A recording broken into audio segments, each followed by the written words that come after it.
Welcome friends your YouTube channel Babu allrounder. तो आइए देख लेते हैं इंजीनियरिंग सर्विस एग्जामिनेशन जो कि यूपीएससी कंडक्ट करवाता है, उसका जो मेंस एग्जामिनेशन था उसका रिव्यू हम कर लेते हैं। उसमें किस प्रकार के जो क्वेश्चन थे, किस किस सेक्शन से क्वेश्चन पूछे गए थे, उनको हम देख लेते हैं।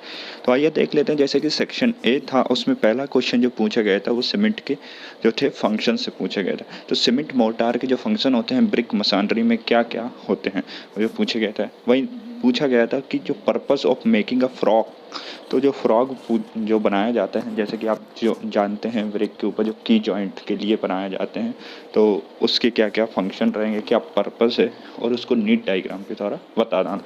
वहीं एक क्वेश्चन दिया गया था जो कि था रेक्टेंगुलर प्लेट का। ठीक है, इसमें दिया गया था सिग्मा एक्स सिग्मा वाई, आपको उसका वॉल्यूम दिया रहा था। ठीक है, इसके साथ ई न्यू दिया रहा था, उसमें फाइंड आउट आपको करना था, स्ट्रेन फाइंड आउट करना था शेयर का। ठीक है, वहीं थिकनेस फाइंड आउट करनी थी और change in the volume DV आपको फाइंड आउट करना था। ठीक है, डीवी फाइंड आउट करने के लिए आप वो फॉर्मूला यूज़ कर सकते हैं वॉल्यूम स्ट्रेन का। वहीं इलेक्ट्रिक मोटर दिया था, इसका टॉर्क लगा हुआ था। ठीक है, आपको इसमें दिया हुआ था एंगल भी दिया हुआ था, टाउ मैक्स दिया था, जी दिया था। आप फॉर्मूला लगा सकते हैं, रिलेशन यूज़ कर सकते हैं टी अपॉन आई जे वाला, उससे आप निकाल सकते हैं। वहीं दूसरा था क्वेश्चन जो कि एक प्रॉप्ड कैंटिलीवर था, लेकिन इसमें एक जो थी 12 किलो न्यूटन का जो लिंक भी दी गई थी। ठीक है, प्रॉप्ड था, साथ में आप देख सकते हैं इनमें और क्या मैं देख लेता हूँ, इसमें कोई लोकेशन या तो ये पिन रही होगी तो डी पॉइंट पर, तो इसको आप सॉल्व कर सकते हैं। इसमें बेंडिंग मोमेंट डायग्राम आपको फाइंड आउट करना था। ठीक है, इसको भी आप कर सकते हैं, बहुत सी मेथड्स हैं हमारे पास, MDM है, स्लोप डिफ्लेक्शन, या स्लोप डिफ्लेक्शन लगाना ठीक रहेगा। वहीं सिंपली सपोर्टेड रेक्टेंगुलर बीम दिया होता है, इसकी डायमेंशन थी, इफेक्टिव स्पान दिया हुआ था, आपको इसका कैरेक्टरिस्टिक लोड फाइंड आउट करना भी दिया होता। ठीक है, इम्पोस्ट लोड, लाइव लोड दिया था, विंड लोड भी दिया होता, आपको इसका बेंडिंग मोमेंट और शेयर फोर्स। तो पहले तो आपको ये 3 लोड दिए रहे थे, इसमें एक क्रिटिकल कॉम्बिनेशन आपको फाइंड आउट करना था। ठीक है, उसके जो भी मैक्सिमम रहेगा उसके बेसिस पर आपको निकालना था। ठीक है, वहीं देखिए, ये सबसे अच्छी बड़ी बात है कि इसमें पहले ही आपको पार्शियल फैक्टर और सेफ्टी के जो भी कॉम्बिनेशन है वो पहले से दे रहे हैं। बढ़िया, इसको आप कर सकते थे, बट नहीं तो आप तीनों एक साथ देते हैं तो 1.2 का जो है फैक्टर अप्लाई करना पड़ता है। एक और क्वेश्चन था स्टील बार से रिलेटेड था, ए बी लेंथ दिया होता। ठीक है, इसमें आपको फाइंड आउट क्या करना, तो उसमें आपको जो लेंथ डिक्रीज हुई है ए और बी के बीच में, जब आपको पुल करेंगे सी और डी को, तो ए और बी क्या होंगे, श्रिंक होंगे, तो उसको आपको फाइंड आउट करना था।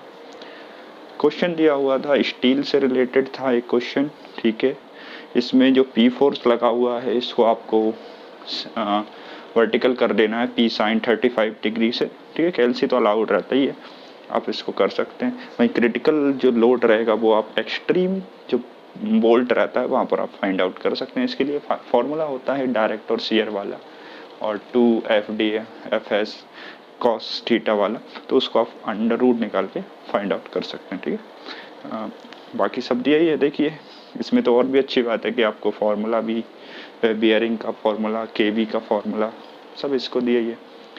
वहीं दिया हुआ था क्वेश्चन था सुपर प्लास्टिसाइजर का क्या रोल रहेगा, मोबिलिटी को किस प्रकार से इंक्रीज करते हैं। ठीक है, वहीं था फ्लाई एस यूजिंग का डैम कंस्ट्रक्शन में क्या एडवांटेजेस रहेगा। तो जब भी आप फ्लाई यूज़ करते हैं तो ये मास कंस्ट्रक्शन में क्या करता है, श्रिंकेज को कम कर देता है। तो बहुत सारे इसके जो बेनिफिट्स हैं वो आप इसमें लिख सकते हैं। वहीं दूसरा क्वेश्चन था मोहर सर्कल से रिलेटेड था। ठीक है, इसमें कॉम्बिनेशन बना के आप इसको फाइंड आउट करना था, प्रिंसिपल स्ट्रेसेस। ठीक है, ये आपको दिया ही हुआ, ये 2 एंगल पर inclined mutual perpendicular, simple strain का फॉर्मूला था। वहीं एक RCC स्लैब है। ठीक है, LXLY दिया है, पोजीशन ऑफ S1 भी दिया है। ठीक है, इसमें आपको फाइंड आउट क्या करना रहेगा, तो ये आप देख लीजिए कि स्लैब की जो भी S1 जो स्लैब रहेगा उसके लिए आपको स्पेसिंग फाइंड आउट करनी है। ठीक है, आपको ये टेबल भी इसमें दिए रहते हैं, प्रॉपर डाटा दिया रहता है एसी के लिए। और हम देख लेते हैं यहाँ पर लोड कॉम्बिनेशन भी दिए हैं, ठीक है। एक bending moment shear force diagram दिया हुआ है, ठीक है। इसमें आपको फाइंड आउट करना है rectangular singly reinforce bend beam RCC beam को आपको उसको डिज़ाइन करना है। क्वेश्चन और आए हुए थे इसी बीम से रिलेटेड है, ठीक है। ये क्वेश्चन है। अब इसमें था आपको एक्सप्लेन करना था कि स्ट्रक्चर ऑफ एक्सोजीनियस ट्रीज का स्ट्रक्चर कैसा होता है, डायग्राम बनाना था भाई। हार्ट 6 और स्टार 6 डिफेक्ट्स होते हैं जो टिम्बर में, वो कैसे डेमोन्स्ट्रेट करना था।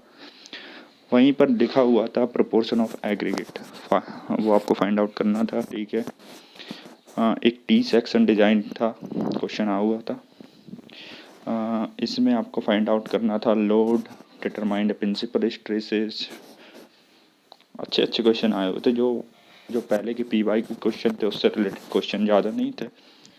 आरसीसी कैंटिलीवर रिटेनिंग वॉल, ठीक है, रिटेनिंग वॉल का क्वेश्चन है सॉइल का, ठीक है। ये गामा और वो थीटा भी इसमें दिया रहा है। ये वैसे मैं आपको बता दूँ ये एडवांस आरसीसी का क्वेश्चन है, ठीक। और क्वेश्चन आए हुए थे, ये जो क्वेश्चन था प्री स्ट्रेस से रिलेटेड था, ठीक है। इसमें आपको ये क्वेश्चन कर सकते हैं, इजीली हो सकता है, ठीक है। आपको यहाँ पर वहीं दूसरा क्वेश्चन था आपको कंपाउंड बीम का, ठीक है। इसमें जो है डेड लोड दिया हुआ है, लाइव लोड दिया हुआ है, मैक्सिमम नेगेटिव मोमेंट जो रहेगा ए पॉइंट पर, मैक्सिमम बेंडिंग मोमेंट भी आपको फाइंड आउट करना है, ठीक है। पॉजिटिव शेयर आप बी पर फाइंड आउट करना है, लिंक है उसका ध्यान रखना है। वहीं derive the expression for the displacement of undamped free vibration, तो ये मशीन फाउंडेशन का क्वेश्चन है।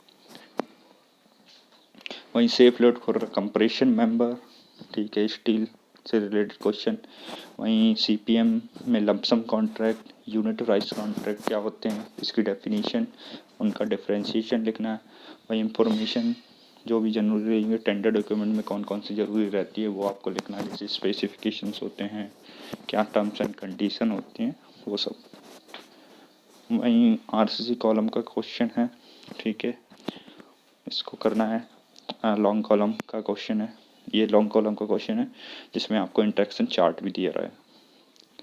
अच्छी बात है कि आपको पूरा डाटा, ज़्यादा डाटा आपको रिमाइंड नहीं करना पड़ता ये सी मेंस में, जो भी आपका कॉन्सेप्ट होने चाहिए और practice moment. Determine the absolute bending moment in 60 metre long A B bar to truck loading, ठीक है। ट्रक लोडिंग यानी मूविंग लोड ILD का क्वेश्चन। वहीं पावर सॉवेल, ठीक है, CPM मशीन इक्विपमेंट से रिलेटेड क्वेश्चन। वहीं सेफ्टी लेवर क्या क्या होनी चाहिए एक्सकवेशन वर्क में, वो। फिर आपके पास क्वेश्चन था 4 story RC office building document, ठीक है। ये RCC का इंजीनियर जो है अर्थक्वेक इंजीनियरिंग क्वेश्चन है। ये आप नोट्स भी देख सकते हैं, मेरे ग्रुप में डले हुए हैं, आप पूरे देख सकते हैं, ठीक है। वहीं क्वेश्चन आया हुआ था BMD और इलास्टिक का, तो ये तो एक आप किसी से भी कर सकते हैं, BMD से कर लीजिए, सॉरी, चाहे तो आप इसको बेंडिंग मोमेंट स्लोप डिफ्लेक्शन। वहीं इसमें था ऑप्टिमिस्टिक टाइम पेसिमिस्टिक टाइम में क्या डिफरेंस होते हैं, ठीक है। और क्वेश्चन आया हुआ था आपको कंस्ट्रक्शन जो कॉन्ट्रैक्ट है उससे रिलेटेड क्वेश्चन था। वहीं सिलेंड्रिकली टैंक से रिलेटेड क्वेश्चन था। तो ये क्वेश्चन सब आपको स्पेशल क्लासेस में ही मिल सकते हैं, आप ग्रुप में देख लीजिए, ठीक है। इसमें फॉर्मूला भी दिया हुआ है आपको, तो ये सब याद करने की ज़्यादा ज़रूरत नहीं रहेगी। तो ये मैकेनिक्स से रिलेटेड एक क्वेश्चन। फिर स्टील का एक क्वेश्चन आया हुआ है, इसमें आपको एडिक्वेसी सेक्शन अगेंस्ट एनी, मतलब आपको इसको चेक करना रहेगा फेलियर के केसेस में। वहीं लास्ट क्वेश्चन की बात कर लेते हैं, तो ये यहाँ ही तक ये लास्ट क्वेश्चन था। आपको इसमें फार्मूला भी दिया हुआ है कि MD के लिए जो फार्मूला होता है वो किस प्रकार से अप्लाई करना है। तो आपको जो टर्म्स एंड कंडीशन होते हैं उसको ध्यान रखना ज़्यादा ज़रूरी है। तो आप जैसे कि देख सकते हैं ये सी में जो भी फार्मूला हैं वो सब तो मेंशन पहले से ही रहते हैं, बस आपको ये पता होना चाहिए कि उसका सिंबल जो यूज़ किए गए हैं वो टर्म्स होते क्या क्या हैं। ठीक है, ठीक है। तो इस प्रकार से ईसी का पेपर था जो कि सिविल से रिलेटेड था। ठीक है, और भी पेपर आते तो मैं उनका रिव्यू आपको ज़रूर बताऊंगा। आप सभी का धन्यवाद। इसकी पीडीएफ आपको ग्रुप में मिल जाएगी।